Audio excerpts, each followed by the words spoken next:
Good morning, everyone. I am Riya Sinha, your SST teacher. Today, we are going to start chapter number 11 of history, that is New Empires and Kingdoms. In this chapter, we will study about new empires, whatever new empires established, and kingdoms. First topic here is Prashastis and what they tell us. Arvind was supposed to be acting as Samudragupta, a famous ruler of a dynasty known as the Guptas. We know about Samudragupta from a long inscription inscribed on the Ashokan pillar at Allahabad. So it was composed as a kavya by Hari Sena, who was a poet and a minister at the court of Samudragupta. Here a boy named Arvind, he was supposed to be acting as Samudragupta, who was a famous ruler of Gupta dynasty. So we came to know about Samudragupta from an inscription which was inscribed on the Ashokan pillar at Allahabad. It was composed by Kavya, as a Kavya by Hari Sena, who was a poet at the court of Samudragupta. So this inscription is of a special kind known as Prashasti. Prashasti is a Sanskrit word meaning in praise of. While Prashastis were composed for some of the rulers we read in the previous chapter, such as Gautami Putra Shri Satkarni, they became far more important from the time of the Guptas. Now see Samudragupta's Prashasti. Samudragupta's Prashasti tells us about the poet praised the king in glowing terms as a warrior, as a king who won victories in battle, who was learned and the best of poets. He is also described as equal to the gods. The Prashasti was composed in very long sentences. See, here a part of it is given. Samudragupta the warrior, whose body was most charming, being covered with the plenteous beauty of the marks of hundreds of scars caused by battle axes, arrows, spikes, spears, barbed darts, swords, iron clubs, javelins, barbed arrows, long arrows, and many other weapons. See the map showing important cities and kingdoms. Look at the map carefully, then you will notice an area shaded in green. You will also find a series of red dots along the east coast, and then you will find areas marked in purple and blue as well. So this map is based on the information provided in the Prashasti. Hari Sena describes 4 different kinds of rulers and tells us about Samudragupta's policies towards them. First, the rulers of Aryavart, the area shaded in green on the map. This area belongs to Aryavart. Here, there were 9 rulers who were uprooted and their kingdoms were made a part of Samudragupta's empire. Second, the rulers of Dakshinapath. Here, there were 12 rulers, some of whose capitals are marked with red dots on the map. They surrendered to Samudragupta after being defeated, and he then allowed them to rule again. Third, the inner circle of neighboring states including Assam, coastal Bengal, Nepal, and a number of Jansangh in the northwest marked in purple on the map. They brought tribute, followed his orders, and attended his court. Fourth number, the rulers of the outlying areas marked in blue on the map, perhaps the descendants of the Kushans and Shakas, and the ruler of Sri Lanka, who submitted to him and offered daughters in marriage. So these were 4 types, 4 segregation in the map, which is shown here. First, the ruler of Aryavat, and the second, the rulers of Dakshinapat, third, the inner circle of neighboring states, including Assam, coastal Bengal, Nepal, and a number of Jansang, and in the fourth part, the rulers of outlying areas, which is marked in blue on the map. Genealogies.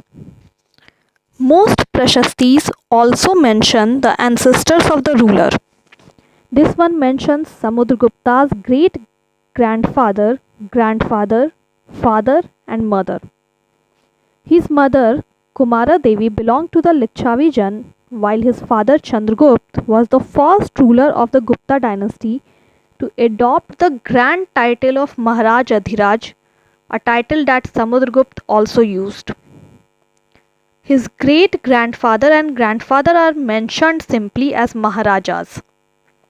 It seems as if the family gradually rose to importance. Through Prashasti, we came to know about rulers, about their families, their traditions, their genealogies, and everything. So, through the Prashasti of Samudragupta, we came to know about his great grandfather, father, and mother. His mother, named as Kumara Devi, she belonged to the Lichavi Jan, while his father Chandragupta was the first ruler of the Gupta dynasty who adopted the title of Maharaj Adhiraj, which was later used by Samudragupta also. Samudragupta in turn figures in the genealogies of latter rulers of the dynasty, such as his son Chandragupta II. We know about him from inscriptions and coins. He led an expedition to western India, where he overcame the last of the Shakas, and according to latter belief, his court was full of learned people, including Kalidas the poet and Aryabhat the astronomer. Okay, come to the next topic, Harshvardhan and the Harshcharit. While we can learn about the Gupta rulers from their inscriptions and coins, we can find out about some kings from biographies. Harshvardhan, who ruled near 1400 years ago, was one such ruler. His court poet Ban Bhatt wrote his biography, the Harshcharit, in Sanskrit. This gives us the genealogy of Harsh and ends with his becoming king Xuanzang, about whom we have read in the previous chapter. He also spent a lot of time at Harsha's court and left a detailed account of what he saw. Harsh was not the eldest son of his father, but became king of Thanesar after both his father and elder brother died. His brother-in-law was the ruler of Kannauj, and he was killed by the ruler of Bengal. Harsh took over the kingdom of Kannauj and then led an army against the ruler of Bengal. Although he was successful in the east and conquered both Magad and Bengal, he was not as successful elsewhere. He tried to cross the Narmada to march into the Deccan, but was stopped by a ruler belonging to the Chalukya dynasty, Pulkeshin II. Next topic, the Pallavas, Chalukyas and Pulkeshins Prashasti. The Pallavas and Chalukyas were the most important ruling dynasty in South India during this period. The kingdom of the Pallavas spread from the region around their capital Kanchipuram to the Kaveri Delta, while that of the Chalukyas was centered around the Raichur Doab between the rivers Krishna and Tungabhadra. Aihole, the capital of the Chalukyas, you all have to learn it, was an important trading center. It developed as a religious center with a number of temples.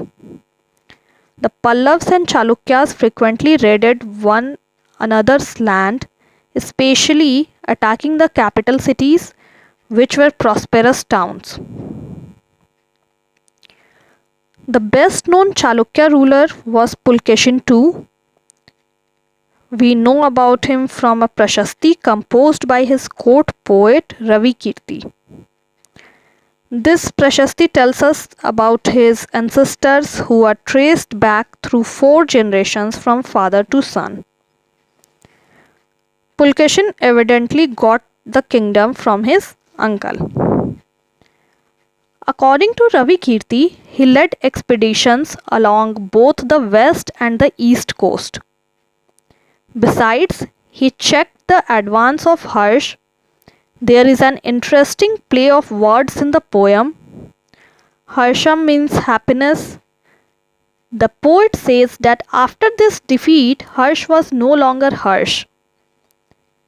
Pulkeshin also attacked the Pallav king who took shelter behind the walls of Kanchipuram. But the Chalukya victory was short-lived.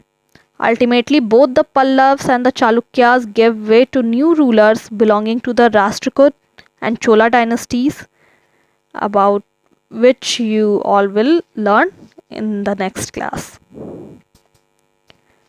Okay, so let it be for today. Okay, so that's all for today. Hope you all understood the covered topics well. Thank you and have a nice day.